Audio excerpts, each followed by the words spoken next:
नमस्कार और आज के इस एक्सप्लेनर में आपका स्वागत है। आज हम सीधे उस हाईटेक असलियत और तीखी बहस के बीच गोता लगाने वाले हैं जो नोशन के प्लेटफॉर्म पर एआई के आने के बाद से ही यूजर कम्युनिटी में छिड़ी हुई है।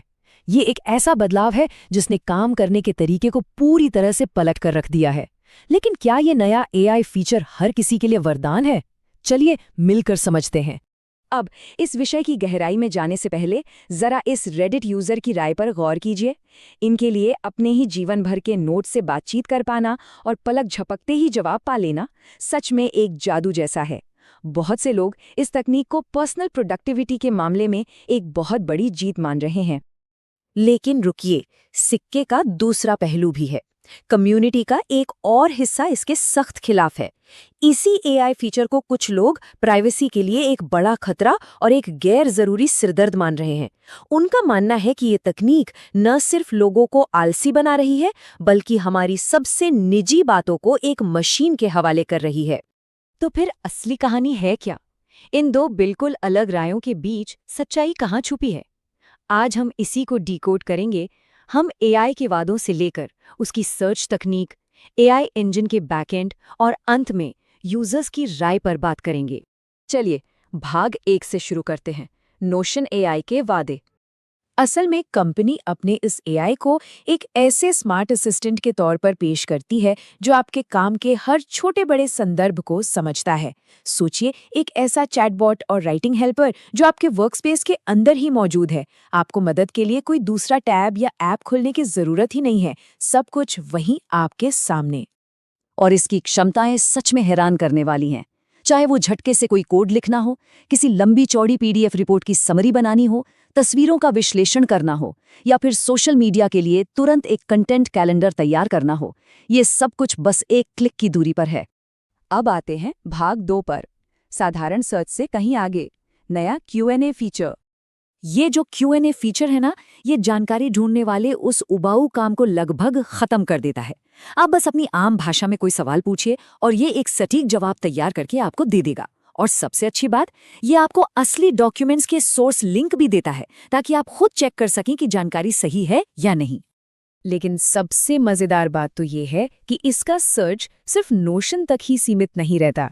ये जुड़े हुए स्लैक थ्रेड्स और गूगल प्रेजेंटेशंस को भी स्कैन कर लेता है।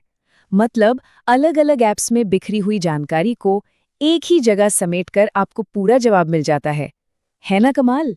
खैर, हर तकनीक की तरह इसकी भी कुछ सीमाएं हैं। सबसे बड़ी उलझन ये है कि ये फिलहाल डेटाबेस प्रॉपर्टीज के अंदर जाकर सीधे जवाब नहीं निकाल सकता। और हाँ, प्राइवेसी को ध्यान में रखते हुए ये उन पेजों को बिल्कुल नहीं पढ़ सकता जहां पहुंचने की परमिशन इसे नहीं दी गई है। भाग 3, एआई इंजन की तकनीक, बैकएंड की असली दुनिया। पर्दे के पीछे की कहानी काफी दिलचस्प है। सोचिए, 2021 तक आते आते नोशन की इंजीनियरिंग टीम को 200 अरब, जी हाँ 200 बिलियन से ज्यादा डेटा ब्लॉक्स को मैनेज करने का तरीका ढूंढना था। सिस्टम को बिना क्रैश हुए चलाते रहने के लिए ये डेटा का एक बहुत बड़ा महासागर था। डेटा इतनी तेजी से बढ़ा कि बस 3 साल के अंदर ही ये 10 गुना हो गया। इस अचानक आए उछाल ने उनके पुराने डेटा वेयरहाउस सिस्टम को बुरी तरह से पछाड़ दिया था। यहाँ एक बहुत ही अनोखी तकनीकी समस्या खड़ी हुई। टीम ने देखा कि उनका 90% सिस्टम लोड सिर्फ पुराने डेटा को बार बार अपडेट करने में जा रहा था, न कि नया डेटा जोड़ने में। और सच कहूं तो ज्यादातर डेटा वेयरहाउस इस तरह के भारी अपडेट्स के लिए डिजाइन ही नहीं किए जाते। इस चुनौती को सुलझाने और एआई को तेज बनाने के लिए इंजीनियरों ने एक बेहद एडवांस्ड और जटिल पाइपलाइन तैयार की।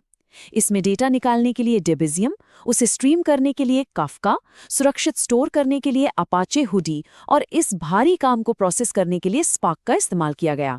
और इस पूरे कायाकल्प का नतीजा, इसने न सिर्फ एआई को मुमकिन बनाया, बल्कि अकेले 2022 में ही कंपनी को $1 मिलियन से ज्यादा की बचत कराई। इसका सबसे बड़ा असर स्पीड पर पड़ा। जहां पहले डेटा को प्रोसेस होने में पूरा दिन लग जाता था, वहीं अब ये काम कुछ ही मिनटों में हो जाता है। इसका मतलब है कि एआई के पास हमेशा आपके वर्कस्पेस का एकदम ताज़ा डेटा मौजूद रहता है। अब आते हैं अपने आखिरी भाग पर, यूजर्स के बीच का बड़ा बंटवारा। जब इन शानदार एआई फीचर्स के लिए $8 से $10 महीने का प्राइस टैग सामने आया, तो कम्युनिटी में एक जबरदस्त बहस छिड़ गई। चाहे वो कभी कभार इस्तेमाल करने वाले यूजर्स हों या हर दिन इस्तेमाल करने वाले पावर यूजर्स। इस सब्सक्रिप्शन फीस ने सबको सोचने पर मजबूर कर दिया। अगर हम इस बहस को निष्पक्ष होकर देखें तो एक तरफ वो लोग हैं जिन्हें अलग से चैट जीपीटी का पैसा नहीं देना पड़ रहा और उनका सारा काम एक ही जगह हो रहा है। वहीं दूसरी तरफ ऐसे यूजर्स भी हैं जो हर नए फीचर के लिए अलग से पैसे देने की इस सब्सक्रिप्शन थकान और ज़बरदस्ती थोपे गए एआई से खुद को अलग थलग महसूस कर रहे हैं। तो बात दरअसल यहाँ आ टिकती है। एक तरफ एक बेहद ताकतवर, सब कुछ एक साथ ढूंढ निकालने वाला सर्च इंजन है, लेकिन दूसरी तरफ यूजर्स का एक बड़ा वर्ग इस बात से डरा हुआ है कि एआई उनके निजी नोट्स और विचारों को स्कैन कर रहा है। ये सीधे तौर पर सुविधा और सुरक्षा के बीच की एक बड़ी जंग बन गई है। तो इस एक्सप्लेनर को समेटते हुए हमें एक सवाल पर विचार करना होगा। इन फीचर्स के पीछे जो शानदार डेटा इंजीनियरिंग है वो बेमिसाल है, लेकिन दूसरी तरफ उस कम्युनिटी का कड़ा विरोध है जो शायद सिर्फ शांति से अपने नोट्स लिखना चाहती है। आपको क्या लगता है, क्या तकनीक की ये भारी सफलता लोगों के भरोसे और उनकी प्राइवेसी की चिंताओं से ज्यादा बड़ी हो सकती है? ये एक ऐसा सवाल है जिस पर हमें आगे भी चर्चा करती रहनी होगी।